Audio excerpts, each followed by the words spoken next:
tonight to Zimmer Biomet Park Kissogue for the TUS Clare Senior Football Championship quarter-final. Kilmurry Ibrickane taking on St Joseph's Doora Barefield. It's the third of four TUS quarter-finals to be decided this weekend. My name is Peter O'Connell. I'm delighted to be joined on co-commentary by Kieran Madigan. And Kieran, I suppose the first thing we better do is probably give a weather update. And funny enough, we can actually see a bit of blue sky. It isn't raining and there's no major breeze. No, it actually looks all right now, compared to what we had here yesterday evening for the conditions for the Milton Road game. But look at that pitch is very, very soft. I kind of had a walk on it there a few minutes ago. It's going to be very wet and definitely around the middle sector yesterday. Anytime the ball was taken in there, you could see the water splashing up around the players' boots. So I suppose the message from any management would be not to hop the ball today because it's going to stick. So what are we looking at here? Kilmurry, very impressive in the group stage.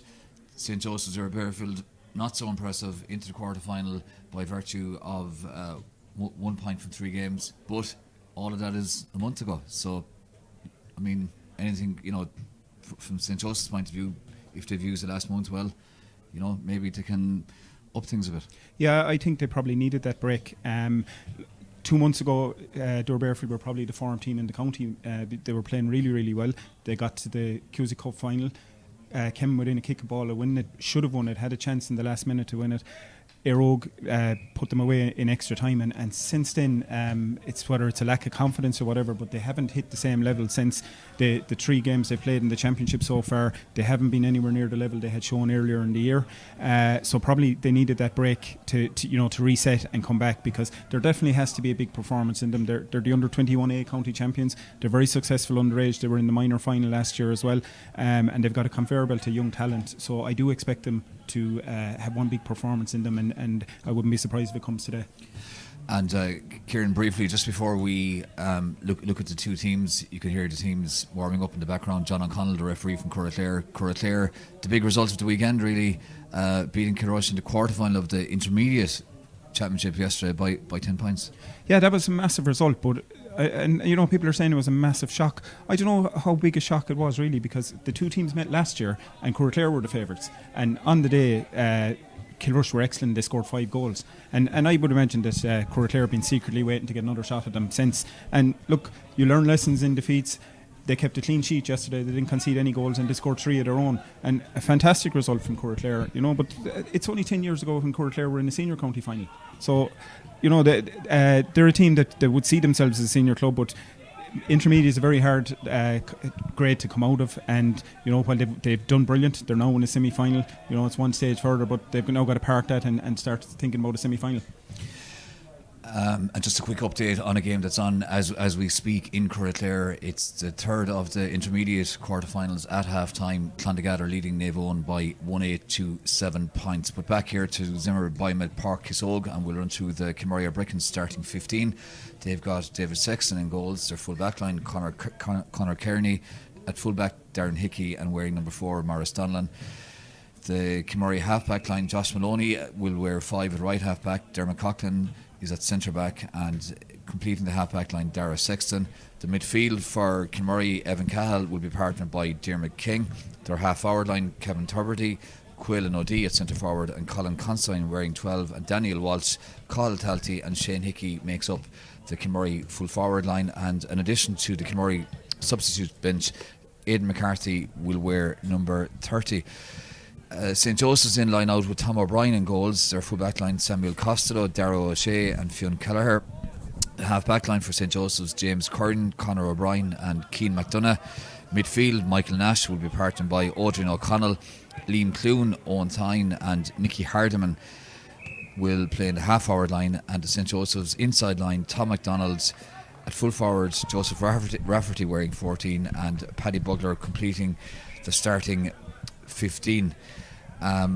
We saw the toss being made there a minute ago, Kieran, and looking at the breeze. I mean, yesterday, for example, the toss would have been quite significant because there was such a breeze all over the place, but today doesn't seem to be a major factor. No, the breeze doesn't seem to be huge. As I said, I was down in the field, so if it's anything, it's blown down towards the end somewhat.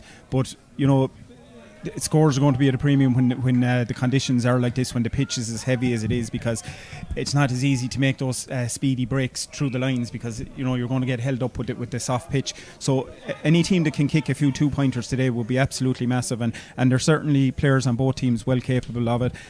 Dermot Coughlin has kicked a couple for Kilmurry, Cathal Talty, Quil Noddy are capable of it, and then on the Doora Barefield team, Joe Rafferty, Paddy Bugler, they're well capable of it as well. So any team that is capable of kicking 2-pointers today would go a long way to win this game.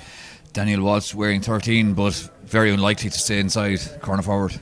No, the last game, he kind of played in a wing-back role, but I would certainly expect to see him probably sitting between the half-back line and the midfield, certainly in the early stages of the game anyway. St. Joseph's, you'd imagine they'll want to start well. They'll want to really lay down a marker in the first 10-12 minutes of this game and show that they deserve to be in the quarter-final. And they have beaten Kilmurry twice in the Keysy Cup. I know it's a good while ago at this stage, but they went out to Kilmurry and won out there, and that's, whether it's Keysy Cup or Gorman Cup Championship, that's not an easy thing to do. No, that was a surprising result. Early in the year, they beat Kilmurry well over in Gorteen. They put 5 goals past them, but that was very early stage of the year and a very bad evening. When they came to Quilty to play that playoff game, I expected a fight from Kilmurry, and we didn't see it on the evening. The Doora Barefield were deserving winners. They were by far the better team, and they were in a real upward curve at the time. But things have changed a little bit since the QC Cup final. They're certainly not playing with the same confidence, but they've gone away quietly for the last month. No one has heard really anything about them. I would expect them to circle the wagons and come out fighting today. And they do, as you say, they do need to get a good start today, because it's only for confidence as much as anything else. You'll grow a bit of belief if you can start the game well. And look, at Kilmurry are a very young team as well, and obviously they'll be looking to get a good start as well.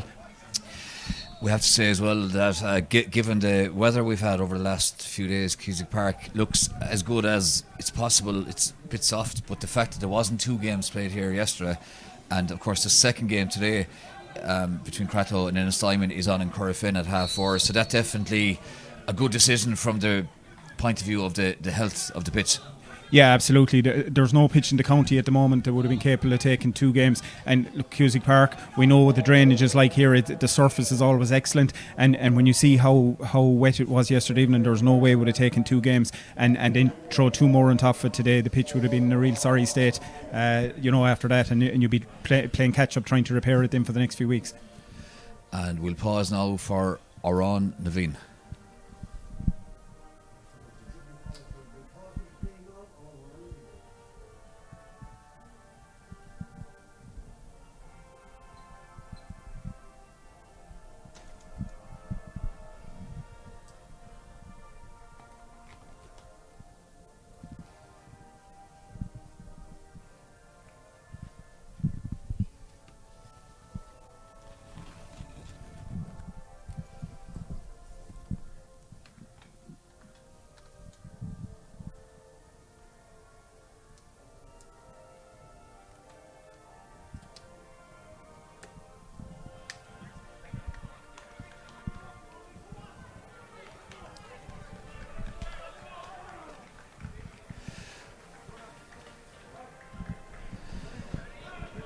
So both teams ready. John O'Connell, the match referee from Clare, is ready. His match officials, and we're looking forward to what hopefully will be a very competitive TUS Clare Senior Football Championship quarter-final, brought to you here live on Clare GA TV from Zimmer Biomet Park, Kissogue.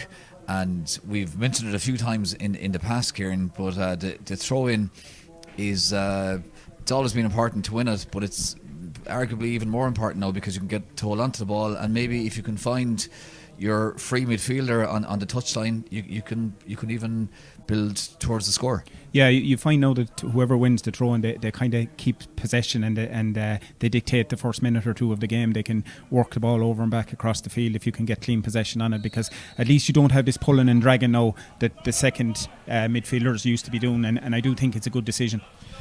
Kilmurry half won the throw-in, but as we can see there, Dara Sexton tried to find Dermot Coughlin, but put it out over the sideline. So the line ball taken now by St. Joseph's, and St. Joseph's will be keen to get their hands on the ball. Fionn Keller has it now and just maybe control the first minute or 2 and settle into this game early. Nicky Hardiman gets it inside now as far as the midfielder Odrin O'Connell, and a bit of space here now for St. Joseph's, and Sam Costello has it. Costello now finds Tom MacDonald up against Dara Sexton, and MacDonald finds the left half back Keane McDonough. McDonough recycles back towards Nicky Hardiman, and Nicky Hardiman now looking for somebody to show for him, and Keane McDonough does that again, and McDonough now going up the touchline, pops it off as far as the full forward Joe Raftery. Joe Raftery now, is he going to have a shot, or is he going to look around? He was close enough there to overcarrying, but a nice ball to the outside and to the right half back for St. Joseph's, but that was an early opportunity, and it drifts wide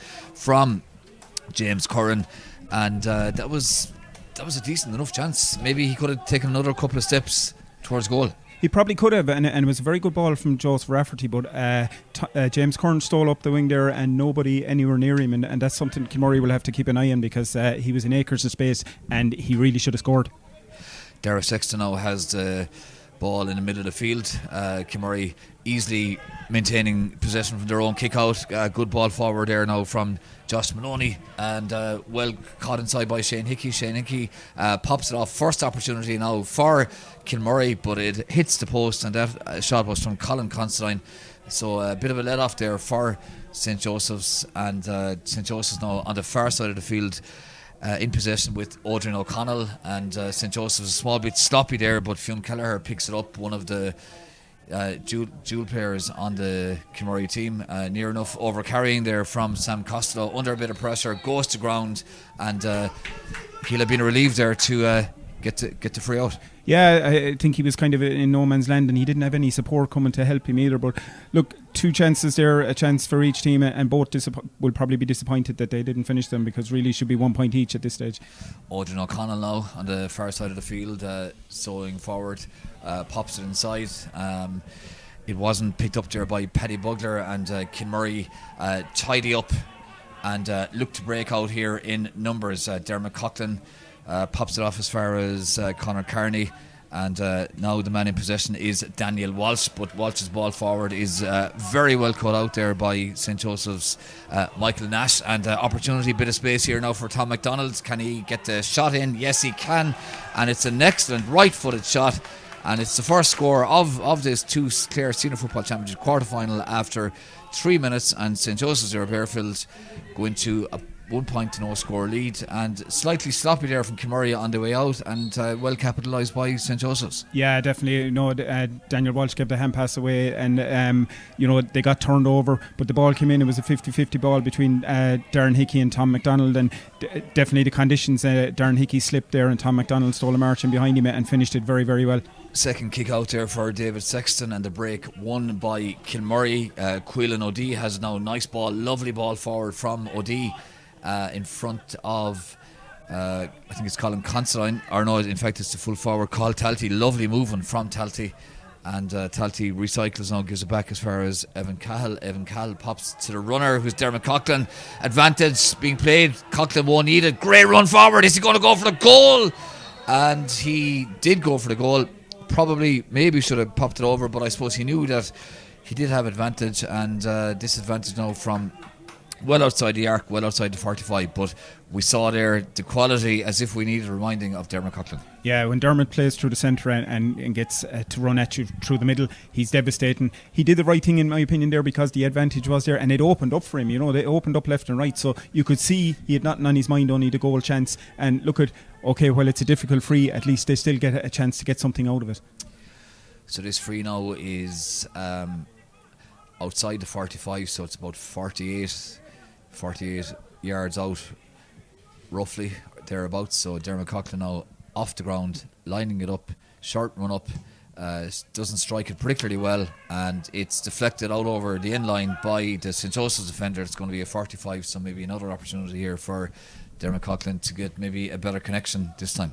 Yeah, and definitely the surface, it's going to be very hard to kick frees off the ground today, even though I would much prefer to see free takers taking them from the ground when it's as soft as that. But look, he's had one practice one also, and this one's a little bit closer in, and the angle will suit him a little bit better, so we'll be hoping that there might be a little bit of an improvement in this one.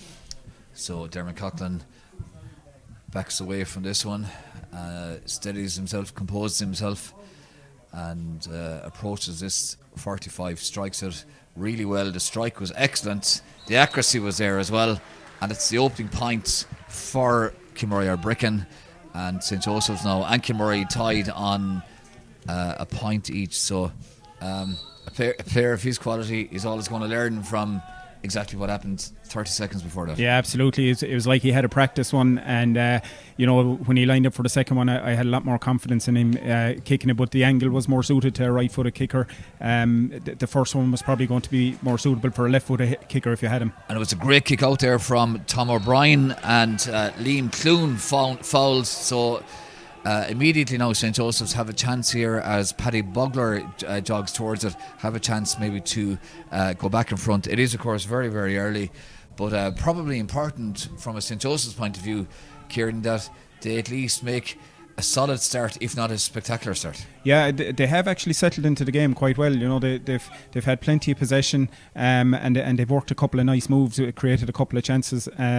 They might be a little bit unhappy that they haven't another point on the board, but so far so good for them, because they had been struggling the last few games, so this is definitely a better showing so far. So Paddy Bugler doesn't strike it particularly well, and it's easily enough cut out there by Kilmurry, and it was Kilmurry now have men on the overlap here, one of whom was Diarmuid King, and Evan Talty has it now. Talty links up, or Evan Cahill I should say. Evan Cahill, definitely Evan Cahill. Showing my age there probably, Kieran. Getting the Evans mixed up. It's a while since Evan Talty was running down there with the ball, I think.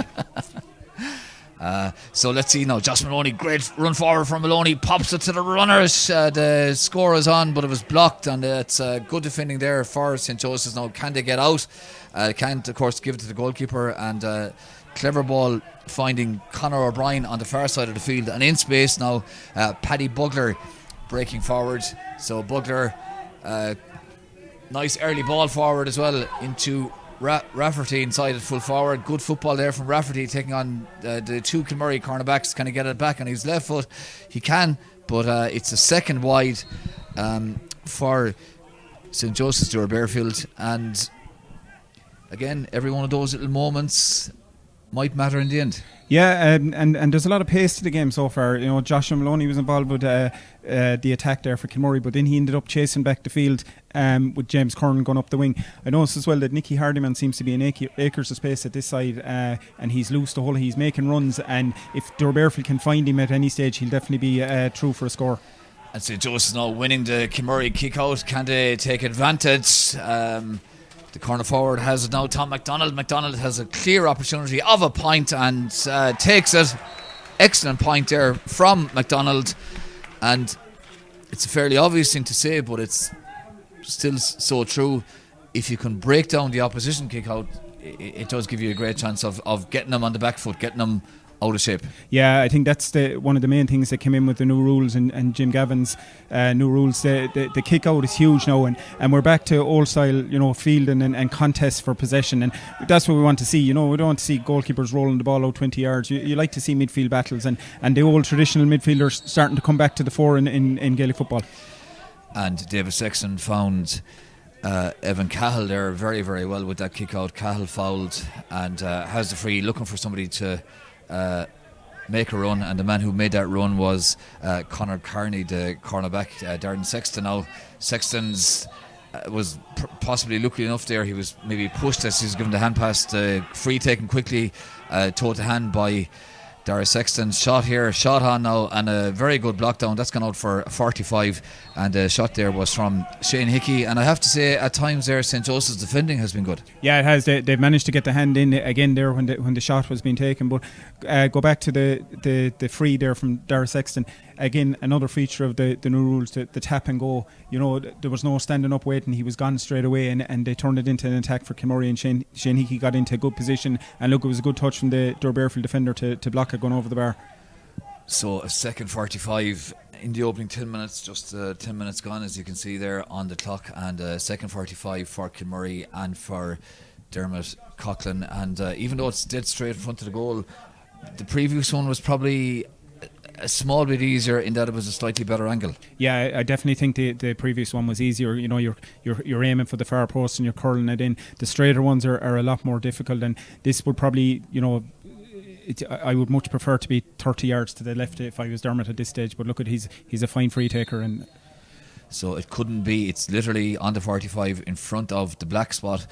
Dermot literally walks up to it, and he just made that look so easy. Strokes that over the bar. Second 45 for Dermot Coughlin. Kilmurry's second score. St. Joseph's have 2 points on the board as well. And we've had what has been a very decent, if not absolutely instant-packed, opening 11 minutes. Yeah, you know, the time is flying by there. And look, going back to Dermot there, Dermot has taken up the free-taking duties, the long-range ones for Kilmurry this year in the absence of Keelan Sexton. And he's really doing very, very well. He's kicking 45s and frees and a couple of long-range two-pointer ones as well in most games. St. Joseph's now defending well on the far side under a bit of pressure there with Dara O'Shea. They're trying to come out and doing well to do that. Kilmurry defending high up the field. Good work there from Daniel Walsh trying to put the pressure on. But St. Joseph's are showing a good bit of attitude. St. Joseph's man goes to ground and eventually St. Joseph's picked the ball off the ground. Quick tap and go there for Kilmurry, and that was a great example there of Kilmurry putting the pressure on the way out. Dara Sexton is free here now. Dermot Coughlin has it. Coughlin was looking as if he was going to line up for the shot, taking on St. Joseph's. The cornerback Fionn Keller trying to put the pressure on. Opportunity of a goal here now, and it was a good save. I think the goalkeeper got his body behind that. Kevin Tuberty was in, and that was definitely a goal scoring opportunity. St. Joseph's rattled, but they survived that and they're emerging with the ball. And Kieran, plenty of incident in that last 15-20 seconds. Yeah, definitely should have been a goal for Kilmurry there. Fantastic run from Dermot Coughlin again, straight through the middle. Came from Queel Nodee taking a quick tap and go, and it opened up. He gave a lovely ball across to Kevin Tuberty, and Kevin tried to roll it in, and you can't really do that. Like, there's 2 or 3 men coming across you. You've got to put a bit of power in it and keep it low. And unfortunately for him, the goalkeeper got across and managed to get a hand to it. A very good cornerback play on the far side of the field there from Conor Carney, and a bit of a mix-up there from Kilmurry. Evan Cahill took the free quickly and just put a small bit too much behind it, and it went out for a 45. Yeah, like that's a mistake now that, you know, you can't really afford to be given away. They try to just play a quick 1-2 back inside their own 20. Bit of a miscommunication, and they're after just kicking the ball out over the end line and giving away a 45 when they were under no pressure whatsoever. So Maurice Donlan, I don't think he could have done a whole lot about that. It was just a bit of a mix-up. So this 45 now, Kilmurry, as we've said, have put over 2. So this 45 is going to be taken by Paddy Bugler. So can Paddy Bugler do what Dermot Coughlin has done twice already in the first 13 and a half minutes? And he does strike it fairly well. It's not going to have the distance, and there's a square ball, and it's a free out for Kilmurry, and it's going to be taken by the goalkeeper David Sexton, who gives it to Conor Carney. And now Kilmurry building from the back, and great run forward here, and it's happened a few times. Evan Cahill loses possession this time. I was going to say it's happened that Kilmurry have ran at St. Joseph's a few times, and St. Joseph's now very sloppily giving that ball away, letting off Kilmurry. St. Joseph's had a good opportunity there to do something, but just didn't make it happen. Diarmuid King gives it to Colin Considine. Considine gives it to Dara Sexton. Sexton, lovely switch from Sexton to Josh Maloney on the far side of the field. Maloney now in the left half back position, taking on Nicky Hardiman. Goes forward, great stuff from Maloney. Can he get the shot in? He gets the shot in. I don't think it has the accuracy. The umpire looked interested, was keeping a very close eye on that, but it eventually went wide. And fair enough, the end product was a bit off target, but that was good football and a great ball from Dara Sexton, opening up the play. Yeah, you know, Kilmurry, the whole half back line involved in that, but the pass from Dara Sexton outside of the foot across the field to Josh Maloney, and a brilliant run from Josh. You know, he cut through 3 or 4 players. No, that's where he should have had someone coming off his shoulder to take the pass, and he had no choice really but to take the shot on, because there was no help there for him. But you know, Kilmurry, while they're creating chances, they still haven't scored from play. And they'll be trying to rectify that now. They've opened up the play a bit here now. Colin Considine linking up there with Shane Hickey. Shane Hickey, lovely pop pass from Hickey into O'D. Goal on, great shot, left foot, super finish from Quaylen O'D, and what a lethal finish. I mean, the right man in front of goal. Wrong man from a St. Joseph's point of view. Yeah, Quaylen O'D is in fantastic form this year. He's playing great football. It's the first year I've seen him basically be injury free and show what a talent he is. That was a brilliant move. They turned over the ball. Josh Maloney comes into Shane Hickey, used all his experience, gave a fantastic pass to Quaylen O'D, and once he got through there, you knew that there was only one thing on his mind, and he very rarely misses when he gets a one-on-one opportunity. He scored a fantastic goal in the first round against Milton as well to clinch that game when it was really tight. He's playing great football. And I have to say, the timing of the pass from Shane Hickey was just beautiful. Can Fionn Kelleher respond straight away? For a second there, I thought that the centre forward Owen Tyne might have got a stronger hand to that. St. Joseph putting the pressure on. They overturned Kilmurry Jude on the way out, and Darren Hickey accused of picking the ball off the ground. He's protesting, saying he didn't, but John O'Connell says you did. And Joseph Rafferty now will have a simple enough opportunity to want to put the kibosh on him, but he should put over this, and St. Joseph will know themselves better than anyone that they have to respond as soon as they can to that Kilmurry goal, and Rafferty puts that over the bar. It's a 3rd point for St. Joseph's. Kilmurry leading by 1-2 to 3 points, and important from a St. Joseph's point of view, Kieran, that they did just what they did there. They had to respond to that goal. Kilmurry have had a little bit of the last 5 minutes. They've been totally on top, and with that goal to show for it there, so Doora Barefield had to respond, show what they're made of, and the conditions are playing a lot of parts in these frees that are being given away, and there's a lot of turnovers on both sides, because players are slipping on the surface and things like that. So when you get these frees, you're going to have to make sure that you take every opportunity, because you can't see it being a very, very high scoring game with these conditions.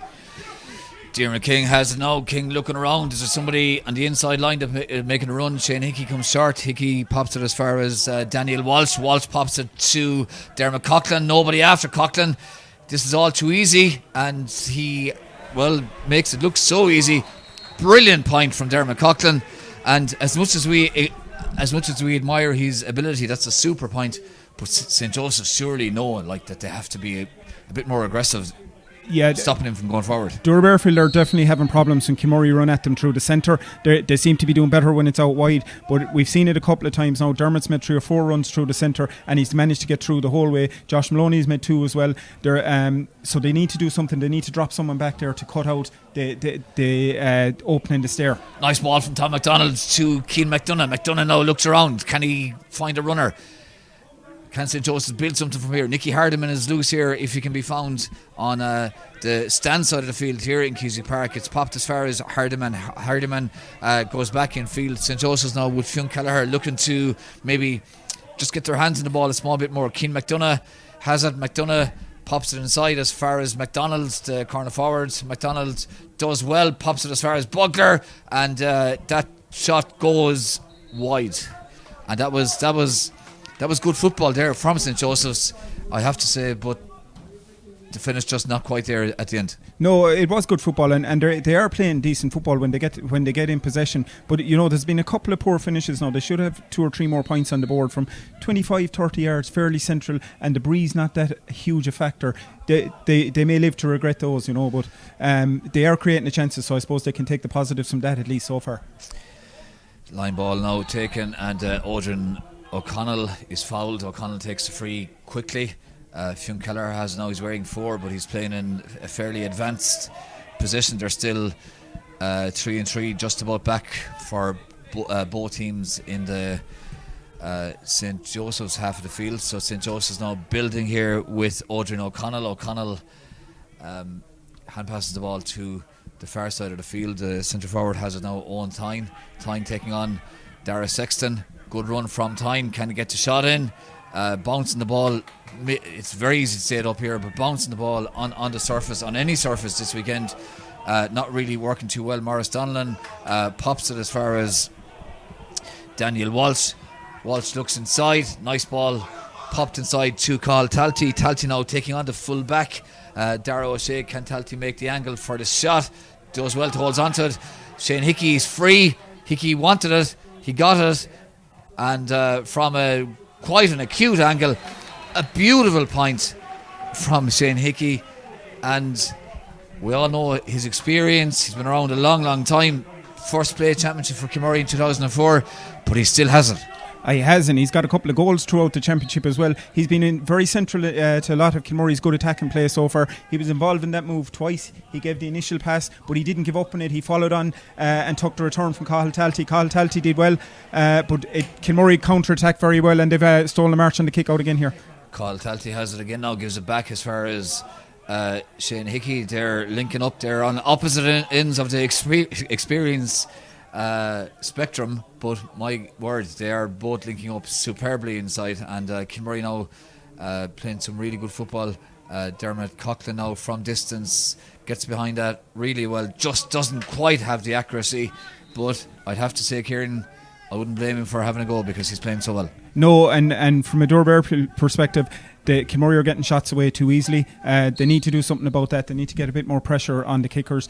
When Doora Barefield attack, Dermot Coughlin is sitting in front of the Kilmurry Ibrickane full back line. He's loose, so he's kind of over and back. He's able to see everything that goes on, and then once they win the ball and they start attacking, he's dictating the play. He joins in then, and he's getting back up the field. And Doora Barefield would do well to set up something similar, because that's where they're having their trouble with Kilmurry, when they come at them straight down the middle. And it was a very good kick out from Tom O'Brien, finding Michael Nash in the middle of the field. Fionn Kelleher now spreads it, and he finds Conor O'Brien under pressure there from Kevin Tuberty, but St. Joseph still have it now with Joseph Rafferty. Good run from Rafferty taking on Josh Maloney. Can Rafferty now find somebody who maybe has a chance of getting a shot in? Sam Costello has it now. Keane McDonough is free here inside. Good football from Rafferty, and he finds the wing forward Liam Clune. Clune has the shot from distance, but it drops in, and John O'Connell is... I hadn't seen that he was playing advantage, but he obviously spotted something a couple of seconds earlier, so he was playing advantage for St. Joseph's, and they're going to have a free from more or less the 45 and more or less dead straight in front of the Kilmurry goal. Yeah, and I think at this stage now, they need a score. The Kilmurry are on top at the moment. There isn't much in it. There's only 4 points in the game, but it's just that Kilmurry have maybe controlled the play for the last 7 or 8 minutes, so they just need to get a score to maybe settle them down and get them back in. And look, Paddy Bugler, I don't want to put the kibosh on him, but he is a very good free taker, and he's having a very good championship for them so far. He's kicked 14 points in the championship so far, so let's see how he gets on here. So Paddy Bugler from this free outside the arc gets behind it fairly well. Oh, it's on the line, and it's flicked in, and John O'Connell is going in. The green flag hasn't quite gone up yet. Kilmurry are absolutely adamant that it was a square ball or maybe wide, but we'll see what happens here. But there's a discussion taking place. John O'Connell talking to the umpire. He's telling everyone else to head off. Darren Hickey is heading in again for another word. So Kilmurry are absolutely adamant that it isn't a goal, and I'd imagine St. Joseph's are probably saying that it was. So we're just going to see. It's a really crucial moment. Yeah, Paddy Bugler slipped when he was taking the free, but free out given. No, they're crossing the flag, so he's given a free out. But John O'Connell did have his hand up straight away when the ball went in, so he wasn't given the goal, and he's just gone in to confirm his decision there with his umpire. So yeah, unfortunately from a Doora Barefield point of view, it's not a goal. It's probably something they could have done with, but maybe that might give them a bit of a lift and a bit of fight. So the free out given for must have been a square ball. Dara Sexton has now. He's been excellent for Kilmurry in the opening 25 minutes here in Zimmer Biomet Park, Kissogue. TUS Clare Senior Football Championship quarter final, the third of 4 quarterfinals taking place this weekend, and of course the fourth quarterfinal between Cratloe and Innistimon will throw in at 4:30 in Corofin, and that game also brought to you live here on Clare GA TV in association with Stream Sport, which is of course Clare GA's partner, broadcast partner. So Dara Sexton, or Darren Hickey I should say, has it now, and pops it off as far as Josh Maloney doing well, really well under pressure there, gives it back as far as Maurice Donlan pops it inside to the goal scorer Quillen O'D real quality footballer. He can carry the ball, he can pass, and he can score. A man who can carry the ball really, really well is Dara Sexton. Back as far as Shane Hickey now, he's been pivotal as well so far for Kilmurry in this opening 25 minutes or so in Keswick Park. Kilmurray leading by 4 points, 1-4 to St Joseph's 3. Great run from King, pops it to Dermot Coughlin. Is that a black card? Takes it quickly, puts it over the bar, and that's not 100 miles away from a black card. I mean, it was a pull down. It was a pull down, and he was through. So this could be a black card here, and it is.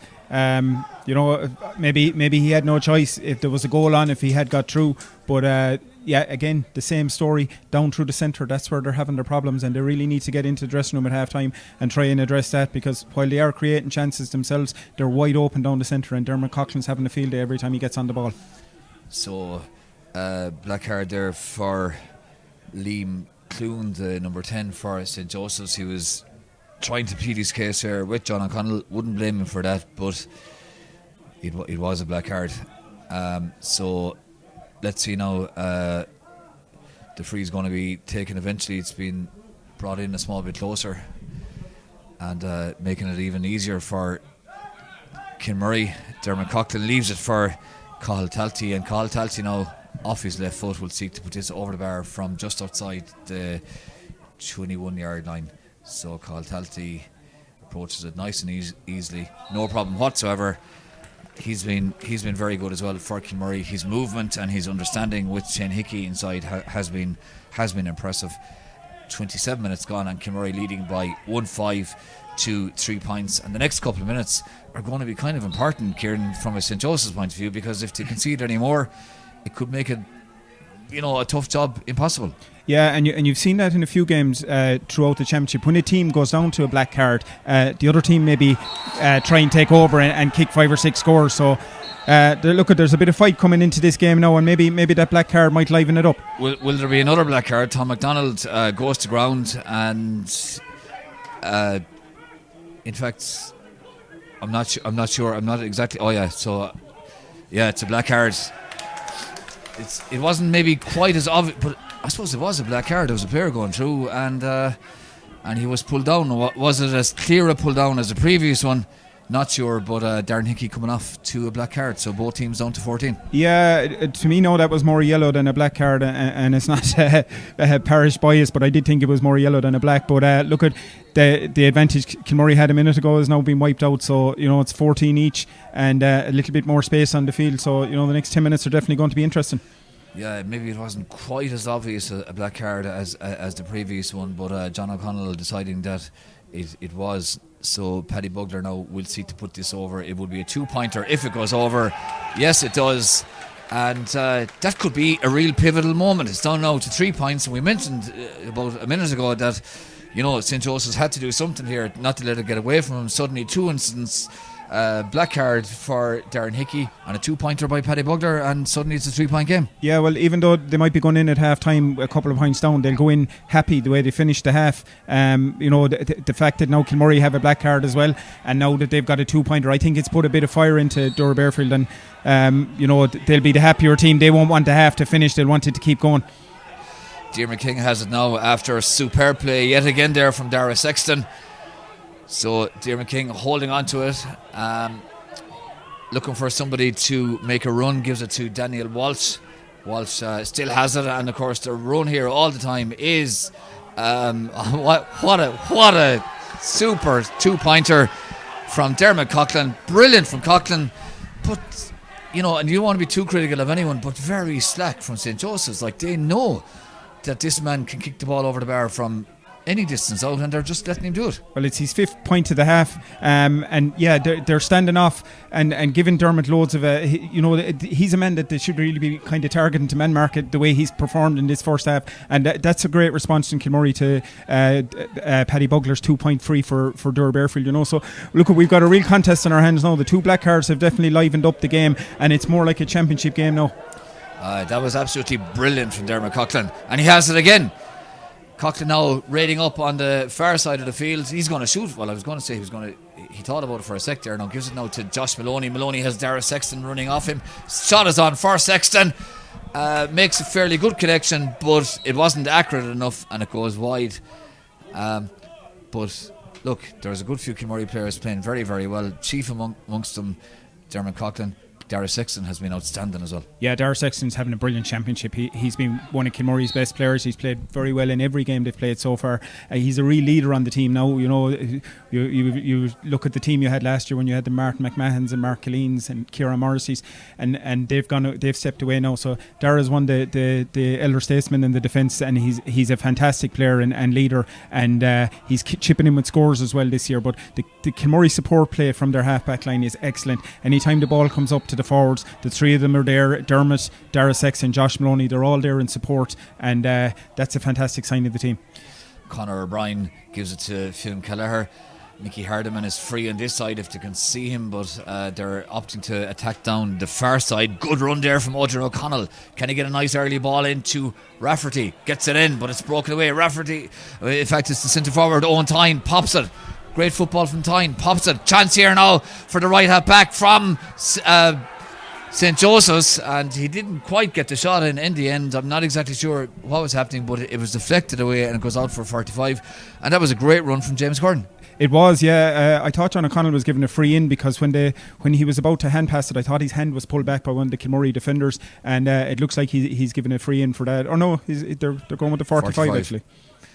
So the 45, Paddy Bugler is going to take this. He's put over a 2-pointer there a couple of minutes ago, and of course that 2-pointer was immediately responded to by a 2-pointer from play by Dermot Coughlin. So St. Joseph don't need to be told that this needs to go over to bring it down to a 4-point game as we head into the third minute at this stage now of injury time here in Zimmer Biomet Park, Kissogue. So Paddy Bugler, he knows he's more than capable of banging over this 45, gets behind it fairly well. Does it have the legs? It doesn't. Another square ball, free out, let off, and it's taken quickly by Josh Maloney. That was good, really good thinking there from Maloney. The half back line for Kilmurry has been outstanding. Their just ability to carry the ball and make the right decision with it has been very impressive so far. So let's see, Daniel Walsh has it now. He gives it to Maloney. Maloney takes his eye off it for a second, but gets it in there as far as Shane Hickey. Hickey gives it to Dara Sexton. Sexton now to Carl Talty. Back to Shane Hickey. Kilmurry now holding on to the ball well. They know the game is deep into injury time. Beautiful ball to Colin Consign. Well, it was nearly a beautiful ball. You knew exactly what he was trying to do, Josh Maloney. Maybe just overcooked by about a yard. Yeah, just a little bit. It was the right idea. If just a small bit too much pace in it, but it would have put Colin Constantine through. But Kilmurry, they're using the whole width of the pitch very, very well, and they'll be delighted the way they responded to that 2-pointer from Doora Barefield. And 175 points is probably a fair reflection on the way they played in the first half. They have been the more dominant team, and they have created the more chances, and they've done a lot more direct running than Doora Barefield. Doora Barefield in patches have looked very, very good. But they haven't. They just need to close down that avenue down the centre, or it won't be a good second half for them. So both teams heading into the halftime dressing room, a 5-point lead, as Kieran said, for Kilmurry Ibrickane. Some great examples of 2-pointers in that first half, particularly from Dermot Coughlin, also as well putting over 2 45s. And just before we take a break for halftime, Kieran, you're in the St. Joseph's dressing room at halftime.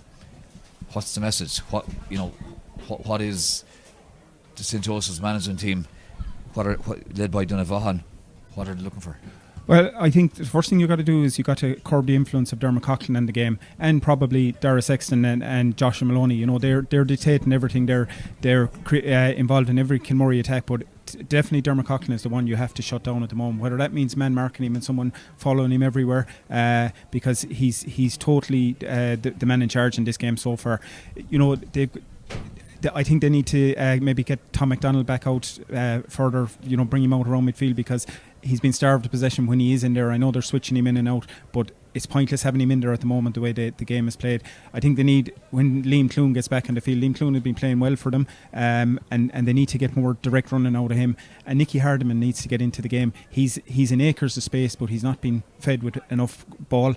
He's a quality player if you can get him on the ball, but he's just kind of a peripheral figure at the moment. He's kind of out here in the touchline, loose, but ball not coming his way.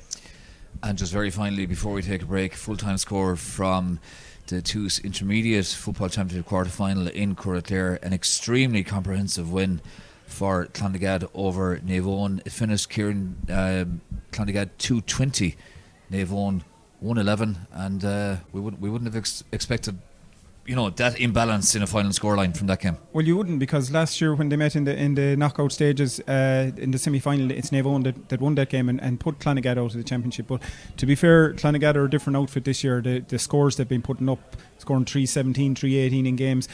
I thought today the conditions might have been a bit of a leveller, because I don't think Navan have been going as well this year as they were last year, but I did think the conditions might level it up a bit. But look, at Clondigad are on a mission, and I suppose they'll have seen Kilmurry go out of the championship yesterday evening, so they'll have said that's one of their big competitors gone. So 3 of the 4 semi-finalists already decided in the Intermediate Football Championship. Corofin through to the semi-final. Now Clondigad and of course Clare. The 4th quarter-final will take place later this afternoon in Kilmurry at 3 o'clock, and that's between the Banner and Coolmeen. So at this stage, Kieran, like, it's after we didn't see Clondigad, but like score 220 against Navan. It's going to be hard enough to. I think they're going to have the mantle of favourites from here on in. Yeah, I think they will, but I think when today is over, you're going to have 4 quality teams in the semi-final, and all 4 of them are going to believe that they have a chance to win it. Clondigad will certainly be the favourites, but Corofin will be up there in the bookies' odds as well as being favourites, and I don't think anyone's going to tell Clare that they don't have a chance of winning it, because they're certainly going to believe they have a chance of winning it. So we'll take a break here for a few minutes from Zimmer by Medpark Hisog. A quick reminder of the half-time score in this TUS Clare Senior Football Championship quarter-final, the 3rd of 4 quarter-finals. Kilmurry Ibrickane leading by double scores by 1-7 to St. Joseph's, 5 points. We'll be back in a few minutes.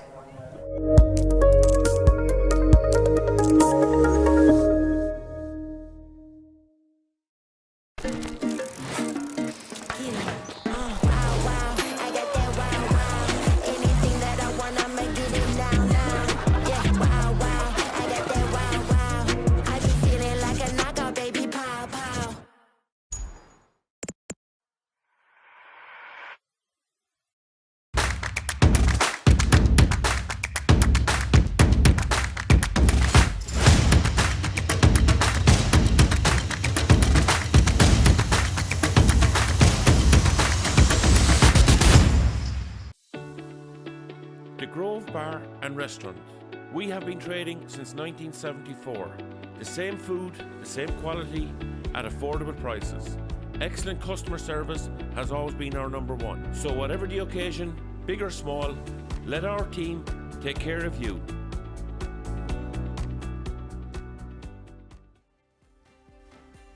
Michael Nash, and opportunity, bit of space here now for Tom McDonald. Can he get the shot in? Yes, he can, and it's an excellent right-footed shot, and approaches this 45, strikes it really well. The strike was excellent, the accuracy was there.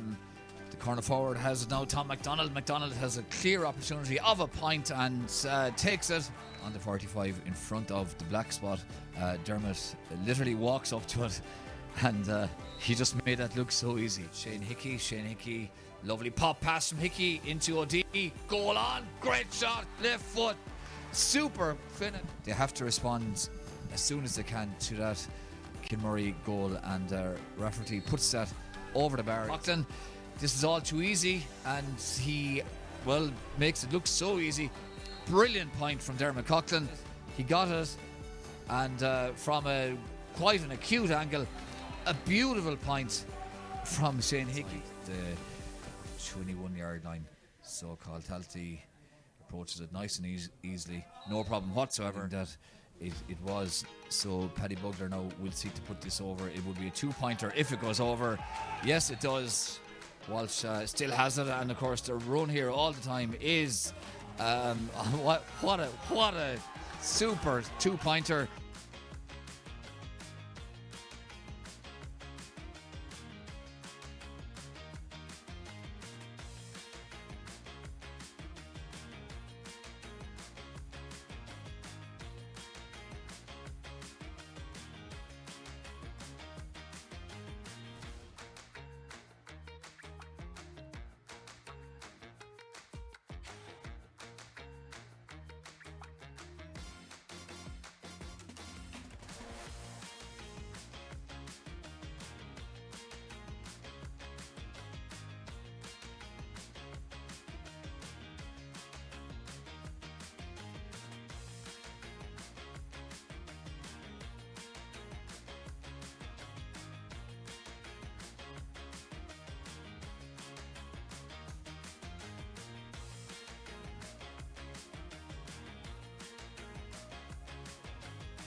And you're welcome back live to Zimmer Biomet Park, Kissogue, for the second half of the TUS Clare Senior Football Championship quarter-final between Kilmurry, Ibrickane and St. Joseph's. And as you can see, Kilmurry leading St. Joseph's by 1-7 to 5 points at half-time. Kilmurry back out.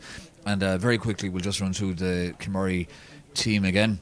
Doesn't seem to be any changes. They've got David Sexton in goals, Conor Carney, Darren Hickey, Maurice Donlan in the full back line, Josh Maloney, Dermot Coughlin and Dara Sexton in an extremely effective half-back line. Evan Cahill is partnered by Diarmuid King in the middle of the field. Kevin Tuberty, Quillan O'Dea and Colin Considine are in the half-forward line, and Daniel Walsh, Carl Talty and Shane Hickey are in the full forward line. Daniel Walsh playing a deeper role, Carl Talty and Shane Hickey doing very well inside, linking up well. And when St. Joseph's come out, we'll just take a quick look and see are there any changes there. So presumably St. Joseph's are inside, Kieran, and they know that unless, well, they're out now as we speak, unless they lifted big time for the first 5-6 minutes, that this could really drift away from them. Yeah, they're going to have to push hard now at the start of the second half. They've got the breeze with them. It's the scoring goals, we'll say today. It's not a huge win, but it's easier. Kick 2 pointers down to the Aldi end, and they've got one or two players, Paddy Bugler and Joe Rafferty in particular, who are capable of kicking 2 pointers, and they're going to need probably a couple of them in the second half. They're probably going to need to create a goal chance or two as well, which I know they had the one that was disallowed there just before half time, but they are going to, I think, need to rattle the net if they're going to have a chance of winning this game. St. Joseph's don't seem to have made any changes. They've got Tom O'Brien in goals, Sam Costello, Dara O'Shea and Fionn Keller in the full back line, James Curran, Conor O'Brien and Keane McDonough in the half back line.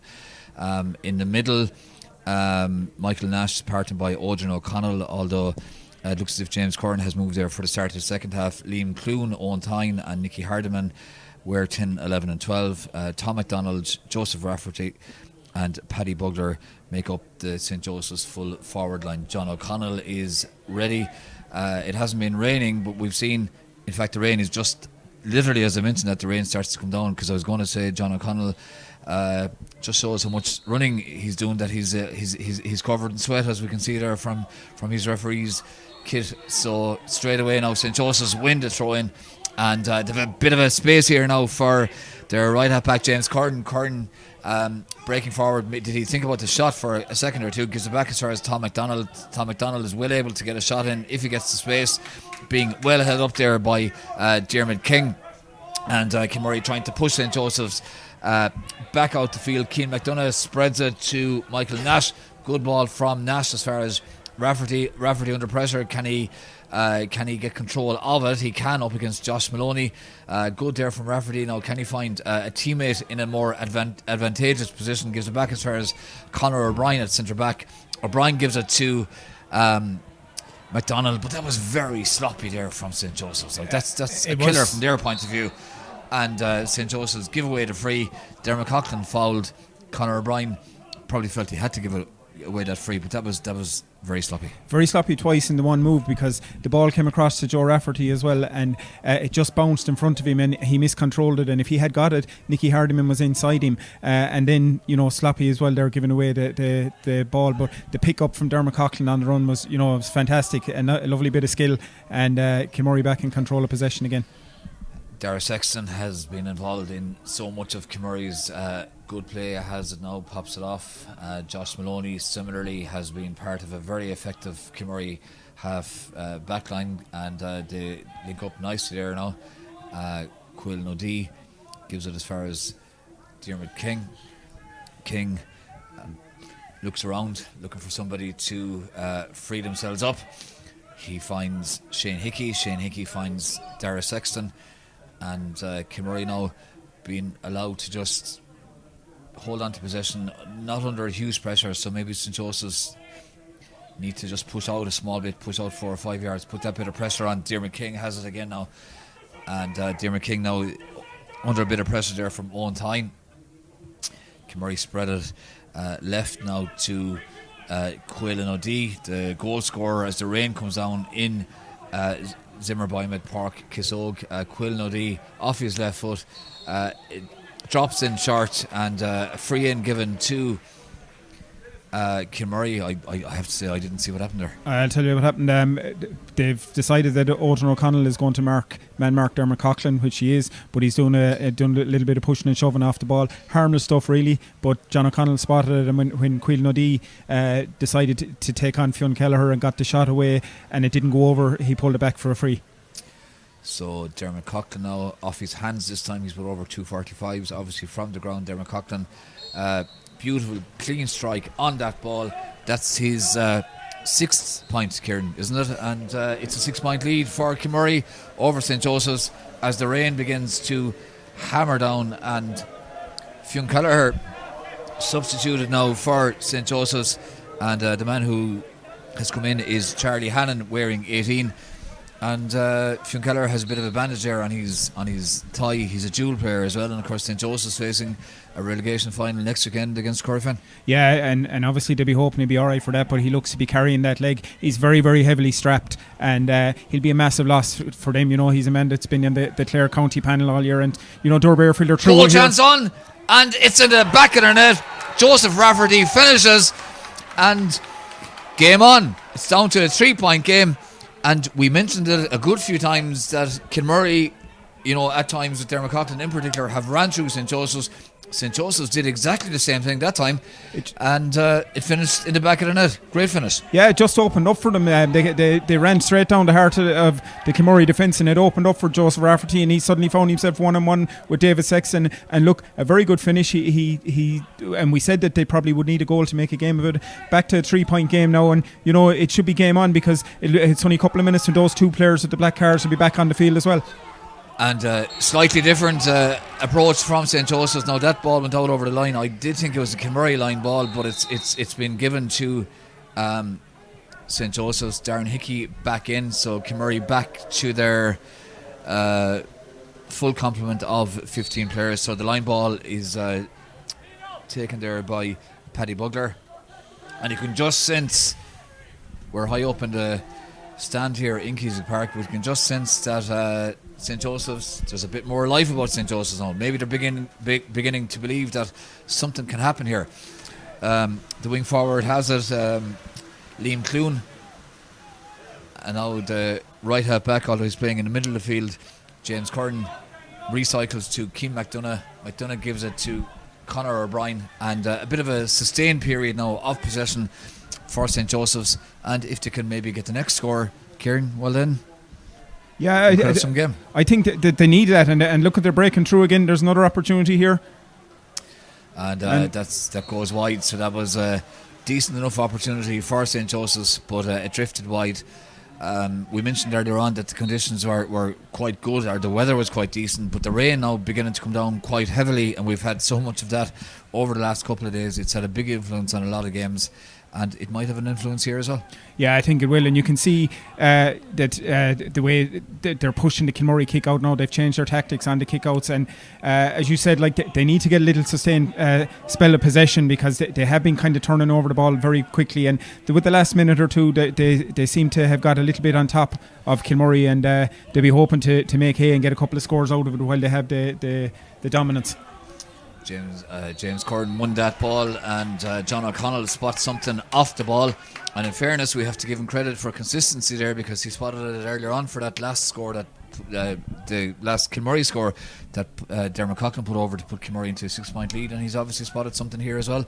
And Paddy Bugler now, you wouldn't rule this out. It's well outside the arc, but it's a great angle for a right-footed kicker. Yeah, he kicked a harder one there in the first half, and he's got the breeze in his favour at this stage, so I certainly wouldn't rule him out. I would fancy his chances on it, but this is better from Doora Barefield, and you know, from a Kilmurry point of view, there's nothing worse than giving away needless frees for off-the-ball stuff. And it's a 2-pointer from Paddy Bugler, and that means it's a 1-point game, so 1-2 without reply. Kilmurry had been leading by 6. Now it's been reduced to just 1 point. 1-2 without reply from St. Joseph's Doora Barefield, and suddenly just over 7 minutes into the second half, Kilmurry Ibrickane leading by just a point, 1-8 to 1-7, and Kilmurry just, you sense that ball is gone out over the line. It's a line ball to St. Joseph's, and you just sense that Kilmurry are slightly rattled, and St. Joseph's look, they're a louder team. They look like a more confident team. Yeah, Kilmurry look definitely a little bit rattled, and they're under pressure on their own kick-out now at the moment, and that's obviously a change in tactic from Doora Barefield at half-time. Kilmurry are bringing on Darren Callan maybe a little bit earlier than they probably would have planned to. He's come on there for Kevin Tuberty, but this is a good sustained period of pressure from Doora Barefield, and Paddy Bugler is after kicking his second 2-pointer of the day, and 2-pointers are vital. And that was definitely Dermot Coughlin is protesting his innocence, but from this distance up here we had quite a good view. It's definitely a free in, without a doubt. 100%. It was a definite free. I know Dermot's protesting it, but you can't argue with that one. It was a definite free in. What you're doing here now is you're giving Paddy Bugler another free shot at this, and he'd fancy his chances of another 2-pointer. So Paddy Bugler's confidence levels, they must be quite high at this stage after that previous 2-pointer. So he knows he's exactly under 45. He's almost exactly where Dermot Coughlin put over one of his 2:45s in the first half. So the capability, no doubt about it whatsoever, is there. If he gets the connection, and if he can add the accuracy to the connection, well then this could well put St. Joseph's into a 1-point lead. Gets behind it beautifully, straight over the bar, and 1-4 without reply for St. Joseph's has suddenly put them into a 1-point lead. St. Joseph's Doora Barefield leading Kilmurry Ibrickane by 1-9 to 1-8, 9 minutes into the second half. And Kieran, bit of a cliche, but we have a game here in Keswick Park. It's game on now, Peter, because you certainly couldn't see this coming into half time. Doora Barefield have won the Kilmurry kick out again, but Kilmurry are after winning it back. But Paddy Bugler, 3 2-pointers, that's the thing in the modern game. It changes the game, and he's a real talisman for Doora Barefield. He had 14 points kicking the championship before today, and 6 more added today. Dermot Coughlin clearly fouled in the middle of the field. John O'Connell doesn't allow him to take it quickly because he's going to reach for a card here of some colour, and he's going to show that card to Odrin O'Connell.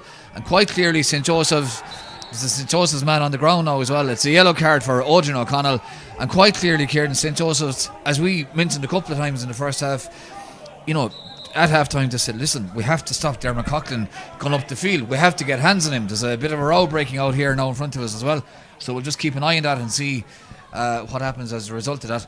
But St. Joseph's have changed their attitude, they've changed their approach, they're more physical and they're more in Kilmurry's face, and I suppose that's one of the reasons why they're back in the game. Yeah, they've come out with a far more physical approach in the second half. As I said, Odrin O'Connell is man marking Dermot Coughlin. He's hitting him hard, he's getting stuck into him. He's the one to give away the foul there, but as well as that, they pushed up on the Kilmurry kick out and they put it under serious pressure. And look, this is championship football. You're going to expect this. You're going to expect a bit of drama, a bit of pushing and shoving.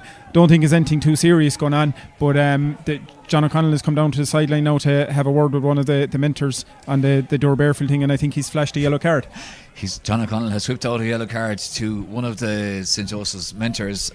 The angle we're up quite high. I couldn't exactly see who it was, but somebody's got a yellow card. John O'Connell goes back out. Darren Canlan has been introduced. We know he's got a wand of a left foot. I'd say he loved this. He's more than capable of putting this over. A bit interesting that Dermot Coughlin isn't taking it, given that he's put over 2:45s already and put over quite a number of. Actually, Dermot Coughlin is limping off. Yeah, he's coming over to get a bit of treatment here, so I presume that's why he's not. He's actually coming off by the looks of things, unless it's a blood sub. Maybe it's a blood sub. Yeah. But, he seems to be rubbing his nose. So. Yeah. Hopefully from Kilmurry's point of view, as Diarmuid Comer comes on, so the mystery as to why Darren Callan is taking it is resolved. John O'Connell now has the ball in his hands, and is he going to throw it in? So it looks like it, yeah. So this bit of a schmozzle there works out perfectly from a St. Joseph's point of view. Yeah, look, it was silly from a Kilmurry point of view to get involved in it. They had the free one. I know it's easy to say from up here, and look, tensions are high when you're on the field, but they had the free. They had an opportunity to have a shot for a 2-pointer, and now they've lost that, and they've lost the throw, and Doora Barefield have the ball, and all the momentum is with Doora Barefield at the moment. McDonough is on the ground holding his face, and St. Joseph's are absolutely incandescent. They're quite clear as to what happened. I have to say, I didn't see who put him onto the ground, so I can't really speculate on that. But the referee, John O'Connell, is gone into his umpires, and when you see players reacting as I suppose with as much anger as St. Joseph's did, clearly something happened. Yeah, it happened off the ball because we were following the play and then he was on the ground. But look, at the Kilmurry leaders on the field now have to step up and they have to cut out this stuff and stop getting involved in stuff, because that's what Doora Barefield are going to want. They're going to want to drag you into a battle and put you off the game that you've been playing all along. So the likes of, I expect the likes of the Hickey brothers and Dermot Coughlin, Dara Sexton and lads like this to get together and settle things down and start get back to playing their football, because that's what got them in the good position they were in. And now that it's become physical and become a battle, that's when Doora Barefield have taken over. Shane Hickey has been shown a yellow card by John O'Connell, so that for that incident involving Keane McDonough, as St. Joseph now make another substitution, and Tom Curran coming in, and Tom Curran is replacing Nicky Hardiman, and Tom Curran is a quality player to be bringing off the bench at this stage. Tom Curran's a class act. He's a footballer I really like watching. I thought he was a star last year for the Clare under 20s. Didn't feature as much this year, but and he's obviously been picking up an injury because he hasn't featured in the championship for Doora Barefield at all this year. But on his day, he's their best forward, and to be able to bring him on is a massive coup for them to go into this last 15-16 minutes of the game. Sloppy again there from St. Joseph's. They had possession, spilled it, and now Josh Maloney bursting forward for Kilmurry Ibrickane. Great run from Maloney. Can he find a kicker? He finds Talty, and it goes off the post and over the bar, and that's the equaliser. Cahill Talty off his left foot. 1-9 apiece here in Zimmer, Bymet, Park Kisog. Kilmurry Ibrickane 1-9, St. Joseph's 1-9. 14 minutes gone in the second half, and that was a great finish, but St. Joseph's will be disappointed. They had possession, spilled it, and a great finish from Cahill Talty, and a great run again from Josh Maloney. Yeah, Josh Maloney's had an excellent game so far. That's a brilliant score from Cahill Talty, and it's a score that Kilmurry really badly needed, because they had faded out of the game the last 7 or 8 minutes, and that should settle them down. And look, we're all square here, 1-9 apiece, 15 minutes to go. This is championship football. This is what you want to see, and it's anyone's game. Yes, it is. Michael Nash had it there momentarily and gave it to Liam Clune for St. Joseph's. So what can St. Joseph's do here now? This game it's there for whoever clearly does the business over the next 15 minutes. Exactly 15 minutes left in this TUS Senior Football Championship quarter final, as Keane McDonough breaks forward now. McDonough gives it to Rafferty. Rafferty pops it inside, and from distance, so that was a bit as a St. Joseph's man goes to ground as Rafferty was kicking. John O'Connell says he was fouled, and so this or no, in fact it wasn't Rafferty, was it Paddy Bugler? Anyway, it's whatever it is, it's a free in, and Paddy Bugler has this opportunity now for another 2-pointer, and Kilmurry know that any foul at all within the 45 yards out or even a bit further, they're at risk of giving away a 2-pointer. Yeah, and he's certainly on fire with the way he's kicking the frees now. This is probably the most difficult one he's had today. Just angle-wise, it's for a right-footed kicker, but he is kicking very, very well. And what we were after seeing is Doora Barefield are after finding the form that they would have had a couple of months ago. Bugler now gets behind it fairly well, hits the post, let off for Kilmurry, and Kilmurry now emerging with it. Dermot Coughlin pops it off as far as Evan Cahill. Cahill needs somebody coming in behind him to support him. Dermot Coughlin picks it up. Coughlin being put under a bit of pressure there, being put under good pressure by Tom Curran. So St. Joseph's definitely defending a bit higher up the field, a bit more so than they were in the first half. And of course, when you're doing that, you have to make sure you don't give away a breach, as John O'Connell plays advantage for Kilmurry. Darren Hickey fouled on the way out, and clearly St. Joseph's decided at half time, listen, we're not going to go out here with a whimper, we're going to attack this, take it on and see what happens, as Josh Maloney now has a bit of space. He's had a brilliant game for Kilmurry, bursting forward, great stuff, as Michael Nash goes to ground, but St. Joseph's defend well themselves. We're seeing some really, really great examples here of what it means to both teams. The ball goes out over the side. It did go out over the side, but there's a free given. Keane McDonough has it now, and you just get the feeling that the next score will be pivotal as McDonough breaks forward. But brilliant defending from Maloney, and for a young player, that was absolutely outstanding. And a Kilmurry man is pulled to the ground, Daniel Walsh, and well, this is definitely black card territory again. It could well be, but that was absolutely outstanding from. He's given a yellow, so for own time. Josh Maloney. Absolutely fantastic tackle. Brilliant. He stood up, he took the hit, and he won the ball cleanly as well. He's had a fantastic second half. Daniel put the ball through to Daniel Walsh, and there's a 2-point opportunity for Kilmurry now coming up for Darren Callan, and it's all to do with that brilliant turnover from Josh Maloney. So Darren Callan, it's dead straight in front of the goal, and again we've mentioned a couple of times, free takers would know more about this than possibly myself and Kieran, but the angle, maybe it's a bit too straight, but Darren Canlan has a glorious left foot. If he makes the connection here, this could be a pivotal 2-pointer, and he doesn't make the connection, and there was no doubt whatsoever about that from the second it left his foot. That was brilliant from Canlan. Absolutely fantastic from Darren Canlan. And you know, as soon as he kicks it, you know by his face he turns and he looks at the bench and he says, that's what you put me on to do. That was a fantastic score. But again, it came from that Kilmurry winning that turnover. And look at this is end stuff. For St. Joseph's, can they make it count? Owen Tyne nearly spilled it, but eventually held on to it. Clune has it. St. Joseph's, they feel that there's a chance here, but they've got to hit back. They're 2 points down. They've got to hit back to that 2-pointer from Canlan. Conor O'Brien breaks forward. O'Brien soling the ball. Finds Rafferty making a run. Good stuff from Rafferty. Rafferty pops it off. There's a lot of Kilmurry men in front of the arc, so there's not much space in terms of looking for a 2-pointer from place. So St. Joseph's with their right half back James Curran, who's playing in the middle of the field, gives it to McDonough. McDonough gives it to Conor O'Brien. He's been involved in a lot of the play as well, it has to be said, for St. Joseph's. Has had a very good game. Rafferty has it again. Is the shot on? He's being stood up by Quill Nodee. Has the shot, and it drifts wide. And I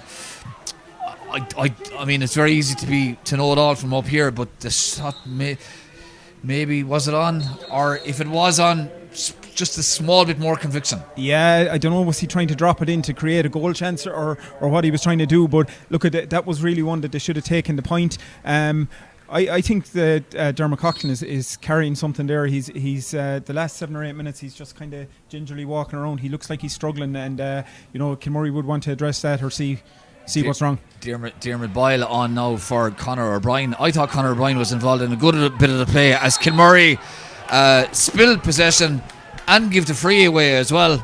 Now, I'd say this is definitely a bit far out for a 2-point attempt, but you never know. So let's see now. Kilmurry not happy with that free, but I think on balance it was a free in. So let's see. Our St. Joseph's, I presume, are going to try to hold possession here and build something with Tom Curran. So Curran looking for somebody to free themselves up, and the man he finds there is the substitute. Diarmuid Boyle gives it back to Curran. So there's a bit of an overlap here now as St. Joseph's try to build. Kilmurry, or St. Joseph's man Curran goes to ground. Back with Boyle, the substitute. Boyle under pressure, recycles well, and a shot from distance. It's a wild effort. It's a really wild effort from Tom MacDonald, and St. Joseph's maybe just need to show that small bit of composure. Last 2 shots they've had, there's just that small element of composure has been lacking as Kilmurry make a change, and the man who comes off is Colin Considine, and Killian Darcy wearing 19 comes in. Yeah, look at Doora Barefield have had 2 good opportunities there now, and just made the wrong decision, and had 2 poor efforts, but they have the Kilmurry kick out under pressure, but Kilmurry have won this one, and Quill Nodee is away. Quill Nodee has it now for Kilmurry. If they get the next score, you just sense it could be a pivotal, possibly game-defining score. Canlan has it, gives it back to Shane Hickey. Shane Hickey gives it to Dermot Coughlin. Coughlin now, he's got a bit of space in front of him. Dara Sexton's outside him. Would he pop to Sexton? Sexton creates the space. Coughlin pops it inside. Chance here. Great. Good shot. And it was a great save. The goalkeeper is down. The shot was from Carl Talty. Kilmurry turn it over now, and if Dermot Coughlin can pop this over from just outside the 21, it could be a crucial score. Gives it back as far as Daniel Walsh, and Walsh off his left foot puts that over the bar. It's a 3-point game. Kilmurry 1-12, St. Joseph's 1-9, 8 minutes left, and there was 3 or 4 incidents. Great save. The goalkeeper is still down. Not sure, maybe he might have got where he saved it, maybe could be a bit sore possibly. I'm not sure what happened there, but it was a good save. It was a brilliant save. You know, it was a great move from Kilmurry. As I had said, that Dermot Coughlin looked like he was struggling, but he was very involved in that move. Put Cathal Talty through. You would have fancied Cathal to finish it, but it was a fantastic save from Tom O'Brien. And Tom O'Brien's a brilliant goalkeeper. Great save, but the thing from a Kilmurry point of view is Dara Sexton turned out over the ball when Doora Barefield were coming out with it, fed it back to Dermot again, give it to Daniel Walsh, and Daniel Walsh put the ball over the bar, and that's a massive score to get something out of it, because when you feel like you've missed a goal chance, you know, the heads can go down a bit, but the fact that you turned over the ball and actually got a point out of the move is a massive thing, and it puts 3 points in it with 7 minutes on the clock. And John O'Connell is sprinting towards Micheál Talty, and he's showing a yellow card. And he's holding up the yellow card for a good sufficient amount of time, so Micheál definitely knows it was for him. Micheál was doing his best to sprint off the field there, but didn't quite get off quick enough. Now can St. Joseph's make something happen? They're playing advantage. Bursting forward here with Liam Clune. Clune gives it to one of the substitutes, Diarmuid Boyle. St. Joseph's now, I think that's a huge effort. Is it going to drop short? There's David Sexton came out, got his fist to it, and averted the danger, but advantage was being played, and this is an opportunity here now. Do St. Joseph's have a kicker off their left foot who could maybe swing this over? There is a decent breeze, so Paddy Bugler will kick with his right. He's gonna have a go, and I think at this stage it's a good decision to have a go from here, because they need to get something. They need to get a score on the board fairly quick. They need to get a score at some stage, but this is a practically impossible kick for a right-footed kicker, and if he kicks this will be one of the scores of the championship, because with the breeze, with the conditions, you're on your wrong side. For the back post, you're going to have to, and you're kind of have to try and cut across it. Oh, it doesn't work. You can see what Paddy Bugler was trying to do. Yeah, it's just you'd always be told as a free taker, if you're going to put it wide, you've got to start it on the far post. If it goes wide in the far post, fair enough, it's always got a chance. But if it goes wide in the near post, you know, it's a killer for a team. But look, they've got to reset now, and they've got to attack this kick out. So David Sexton now with the latest kick out as the rain hammers down now here in Keswick Park, and as St. Joseph's win that kick out, Bugler won it back, but St. Joseph's then spilled it. And that would be very frustrating to St. Joseph's team and their management, that they had possession, gave it away. And now Kilmurry have a chance here. Conor Carney gets it forward as far as Josh Maloney. Maloney, he's been brilliant for Kilmurry. Holds on to that under immense pressure. Gives it back to another one of Kilmurry's younger players, Conor Carney. And into Dermot Coughlin now. Dermot Coughlin has been outstanding as well for Kilmurry, and Kilmurry just know that they'll try not to make any hasty decisions. Give it back to Canlan. Canlan, it curls, but it maybe wasn't the best decision from Canlan to have a shot from that distance, as St. Joseph's are fouled on the way out. And I'd say Kilmurry would have been saying, let's hold on to the ball here for as long as we can, win the free, and but that shot from Darren Canlan just drops short. Yeah, and that's what game management is about. You know, you're 3 points up, there's a couple of minutes on the clock. You don't need to be attempting 2-pointers that are pretty much fairly impossible to kick at that stage anyway. I would have been holding possession, but you know, they need to get the message onto the field. Keep possession, work the free, or work it into a scoreable position 20-25 yards out, but not to be attempting 2-pointers and giving possession back to Doora Barefield, inviting them onto you, and there's only 3 points in it. It's a 1-score game. Tom Curran now doing well, holds onto it under pressure. It's back now with Michael Nash, back with James Curran. Gives it back to Keane McDonough. He was on the ground there getting a bit of attention a minute ago, but he's back up, he's okay again. Darrow O'Shea has it. St. Joseph's know they've got to get a score here in the next minute or so at least, whether it's a 1-pointer or a 2-pointer, whatever it is.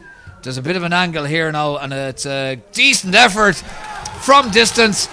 Super 2-pointer, brilliant 2-pointer from Michael Nash, and he used the breeze beautifully. He knew what he had to do, and it was a an outstanding execution. Peter, that's the score of the game. It's an absolutely fantastic score. It was the dummy solo to start with. Solt, the defender, made the space for himself outside of the right foot, and it's an absolutely outrageous score. And I think it's bringing it back now to a 1 point game. And ball goes out.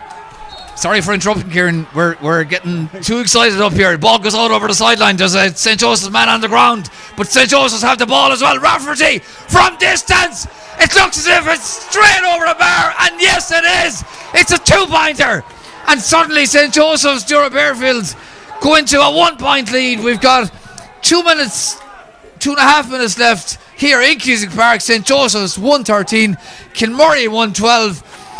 What a score! What a double 2-pointer from St. Joseph's. Absolutely unbelievable. Brilliant. But it's what they've done since they came out in the second half. They've really attacked the Kilmurry kick-out, and they've won more of the Kilmurry kick-outs in the second half than Kilmurry have, and that's been the difference. It's given them the platform, it's given them the opportunities to create chances. They've created a lot of chances, they've missed some chances, but those two 2-pointers in a minute. St. Joseph's have it again with McDonald. There's a St. Joseph's man on the ground as well, receiving attention. That man is Audrey O'Connell, and a free in now to St. Joseph's.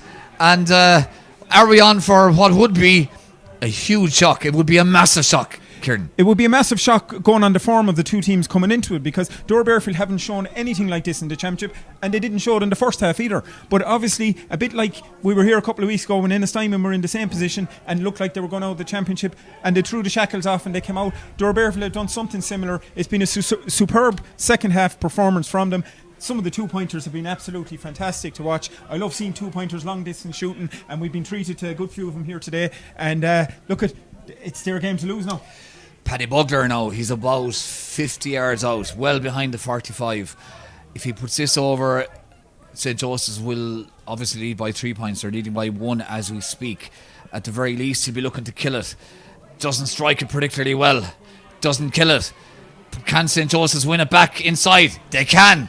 Now can they hold on to it and create the angle for the shot? The St. Joseph's man goes to ground. Must have been close enough. Must have been a small bit fearful of overcarrying. St. Joseph's have it again now. Bugler, I'd say, maybe took his eye off it. Maybe had the eye on the shot. But St. Joseph's hold on to it well. They're under a huge pressure. Overcarry. And Michael Nash is put out over the sideline, goes to ground. John O'Connell says, well, he's got his hand up. I'm not sure, is he telling Michael Nash to get up, or is he saying I'm going to throw in the ball? And in fact, he's going to throw in the ball.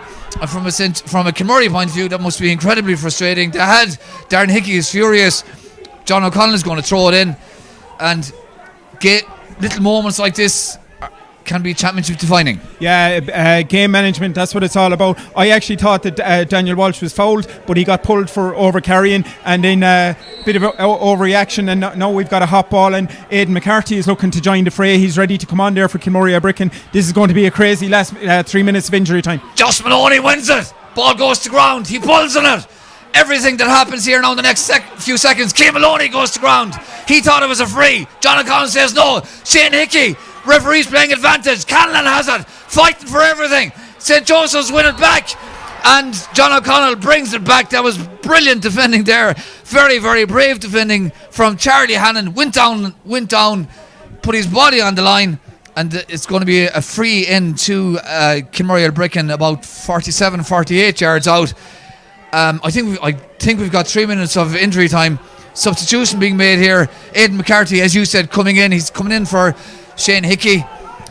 Canlan now has this opportunity from about 47, 48 yards out.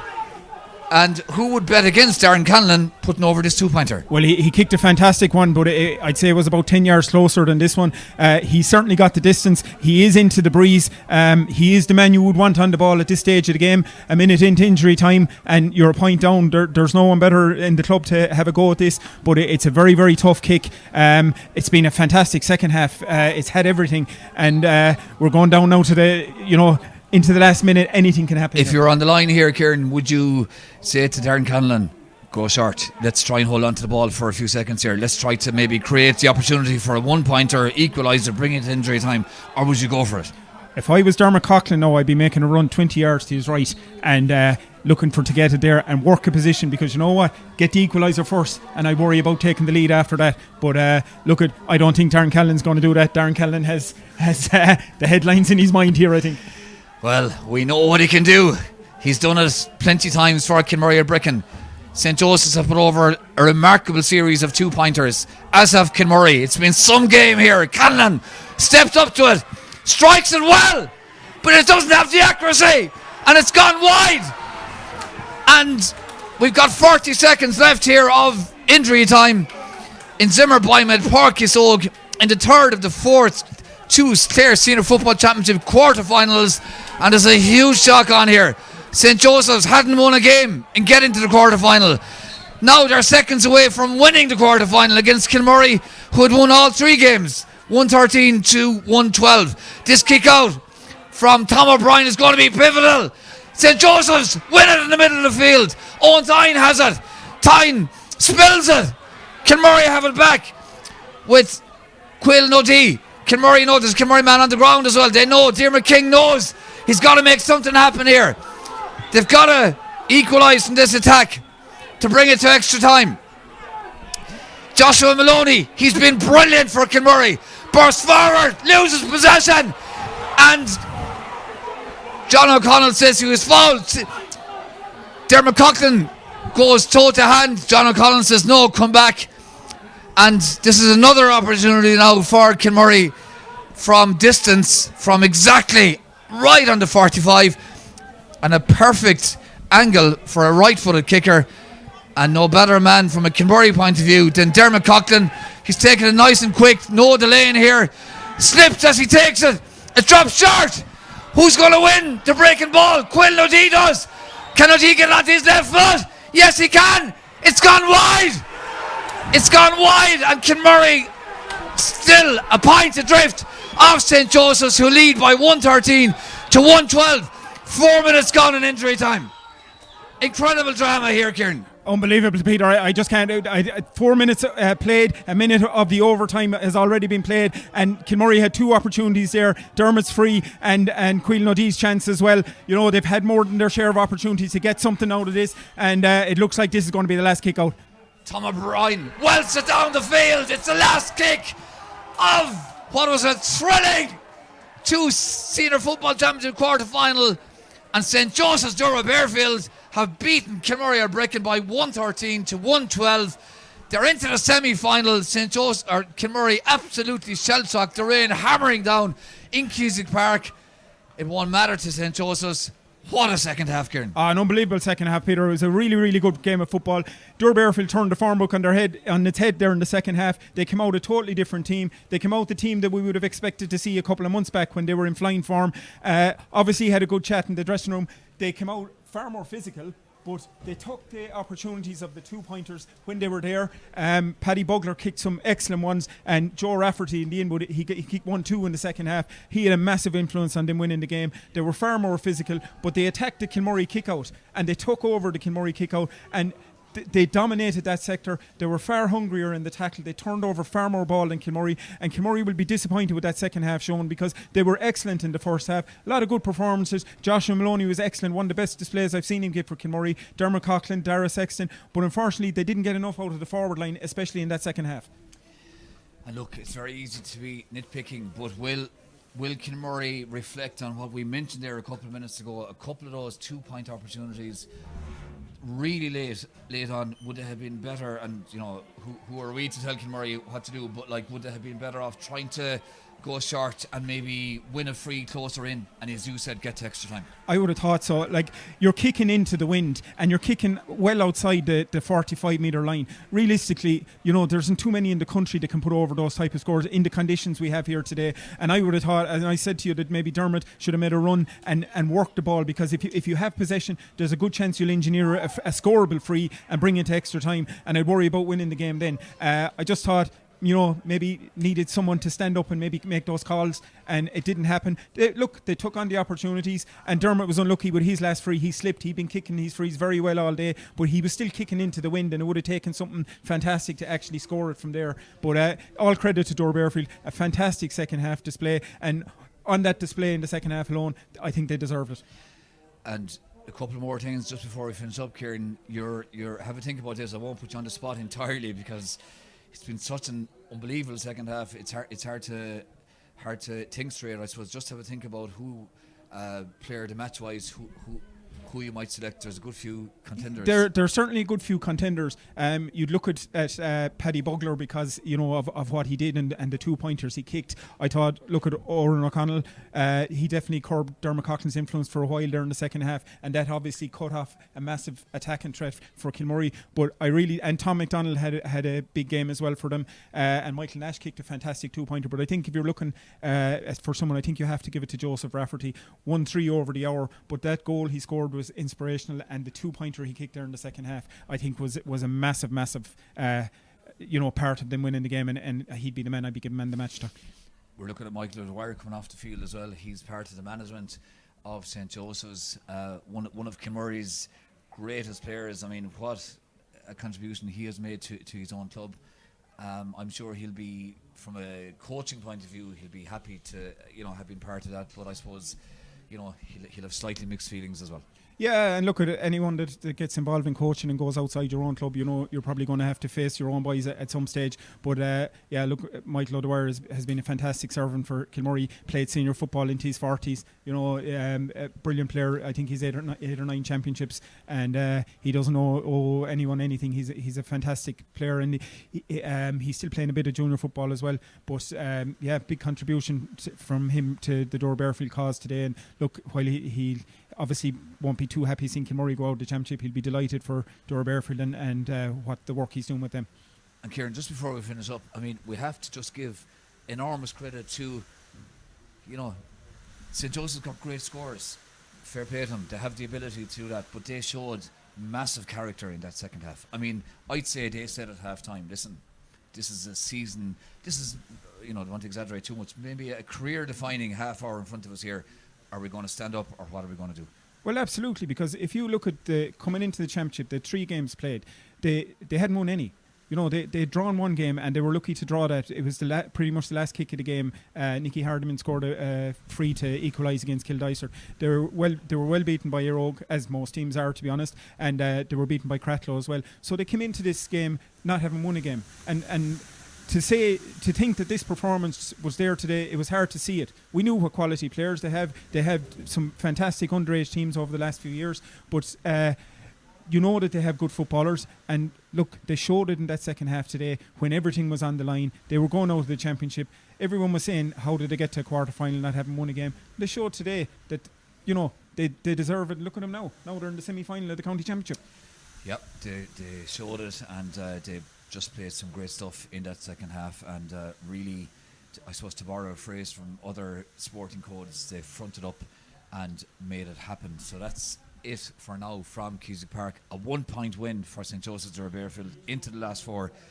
3 of the semi-finalists already known. The 4th will be decided later on in Corofin at 3:30 when Innis Diamond take on Cratloe. And Kieran, the rain is hammering down altogether here now in Cusack Park, and it could be a big defining aspect in Corofin as well later on.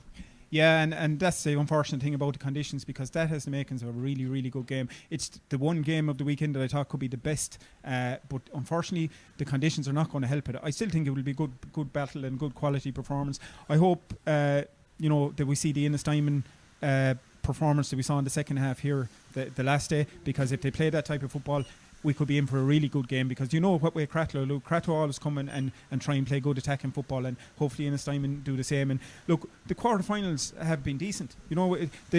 Whatever anyone says about the standard of Clare football, but so far this year these knockout games have been far better, and I've been impressed and enjoyed all the games, and hopefully we get one more before this weekend is out. Well, it's been an extraordinary quarter-final here in Zimmer at Boymouth Park, Kisog. I think we need a bit of a lie down after that, Kieran, because my voice is gone, and I think yours is in trouble as well. Yeah, it's going to struggle now for the next game, I think. So look at it's been very enjoyable, but that second half, that would definitely test the voice, and we could definitely do with some lozenges or something. That's it for now. We'll see, can we get some post-match reaction, and we'll talk to you again hopefully in a few minutes.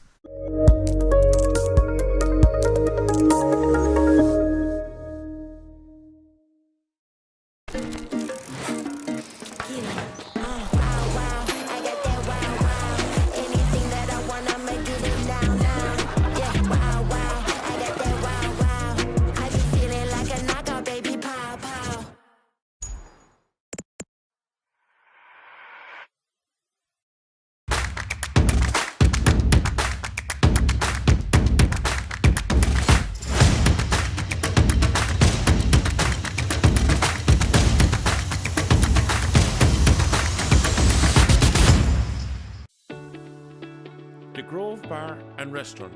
We have been trading since 1974. The same food, the same quality, at affordable prices. Excellent customer service has always been our number one. So whatever the occasion, big or small, let our team take care of you.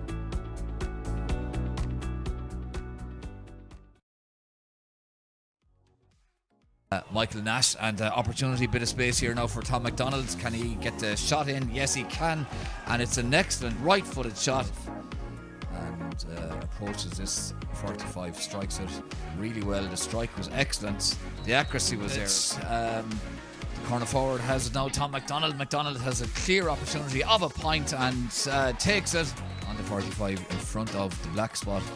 Dermot literally walks up to it, and he just made that look so easy. Shane Hickey, lovely pop pass from Hickey into OD. Goal on, great shot, left foot, super fit.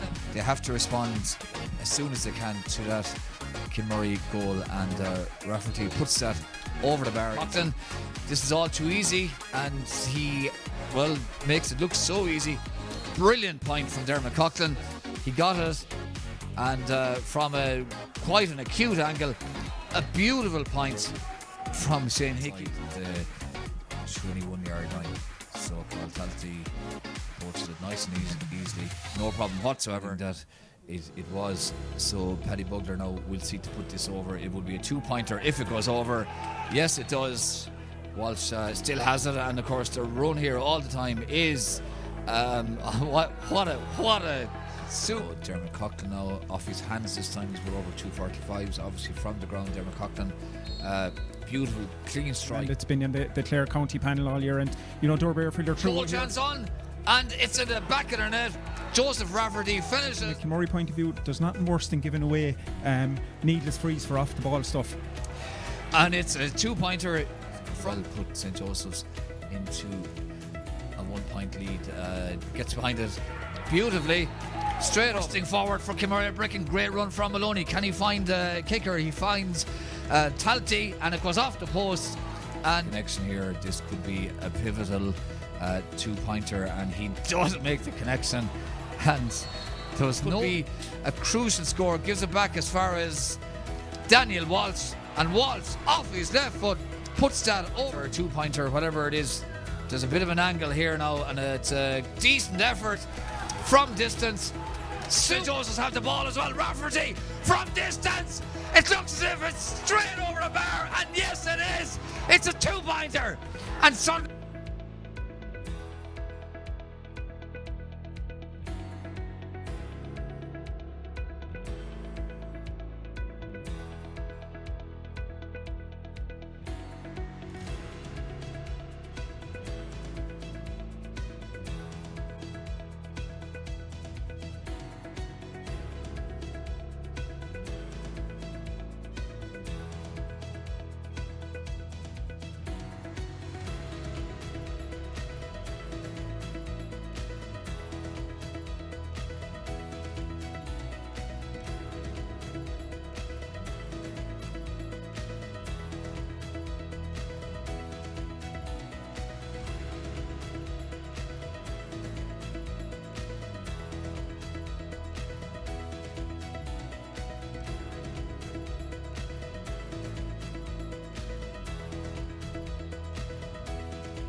Zimmer Biomet Park Kissogue for some post-match reaction. Donagh Vaughan is the manager of St. Joseph's Doora Barefield, and Donagh, we've both had to sit down after this. What a second half! You must be so proud. Very proud of the performance. In the first half, I suppose we played the game on Kilmurry's terms, which was definitely what we didn't want to come here today and do. We'd worked extremely hard over the last month trying to, we got out of our groups are all for getting out of. Whether you get 1 point, 3 points, or 4 points, that's the bottom line. There was 3 points coming out, but we had a lot of things to fix and a lot of things to look at. And I think the month served us well, So delighted, absolutely delighted. Second half performance was what we're all about. We were saying at half time, you were second out, and we were saying that whatever was being said at half time, there was probably been, maybe a challenge put to this group that this second half was going to be, a pivotal, without going too far, possibly a career-defining second half, and they reacted so well to that. Yeah, totally. Like, we have been in the last 5, we won 1 preliminary quarter-final, and we played 4 quarter-finals, and we haven't got over the line in any of them. At half-time, I think we reminded the lads of where we were. Was this going to be another year just petering out at quarter-final stage, or were we actually going to implement what we'd worked so hard for the last month and let the lads get the just reward for what they had done, and they did. You just looked like a different team. You were way more aggressive. Dermot Coughlin did go up the field 4 or 5 times in the first half, and he had a lot of space. Didn't happen in the second half. That was just one small example of the change. Dermot's sure one of the best footballers in Clare, but he kicked a beautiful 2-pointer there in the first half. Like, he was coming late. Himself and Dara Sexton were coming late. Another super player that has been playing in Clare football for years. I'd rate him very highly. And they were doing the damage to us, but we put Ordrin up and Dermot in the second half. Ordrin O'Connell, he did a finder. He's a good man marker. He kept his legs. He keeps running. He keeps working with him. And it kind of didn't nullify Dermot, but it quietened him a bit. So it's one thing, Donagh, having the attitude and the aggression which is needed, but you also had the quality. Paddy Bugler there, was it Michael Nash put over a great 2-pointer, Joseph Rafferty with the key goal. Those lads stood up. Definitely, like Paddy, in all fairness, in the first half, a few frees didn't go over for him, so it was a test of his resolve and a test of his character. But by God, he started nailing them in the second half, and he was exceptional. Joe Rafferty is a fine player. Spent a year with Clare this year. I think his football is coming on leaps and bounds, and he's a leader on that team now. Just finally, Donagh, you're gonna, you have a semi-final now in 2 weeks' time. So I suppose it's a case of, can you do that now for longer than? It wasn't that you were terrible in the first half, but you were at a different level in the second half. Yeah, and that's the big challenge, to put 2 games together now. And I've laid that down to the boys in the dressing rooms already. Your highs can't be too high and your lows can't be too low, but we just have to back this up now with a second performance. One-hit wonders are no good. This bunch is talented. They're a super group. They have a great aptitude for work. They're doing everything we ask them to do. They'll get their just rewards if they put in a performance like they did in the second half here today, and that's where our focus is now. Well done. Thanks very much indeed. Thanks, Peter. To the St. Joseph's manager, Donagh Vaughan. That's it from Zimmer Biomet Park Kissogue for now. Many thanks indeed to Kieran Madigan on co-commentary, and for myself, Peter O'Connell. We'll talk to you again soon.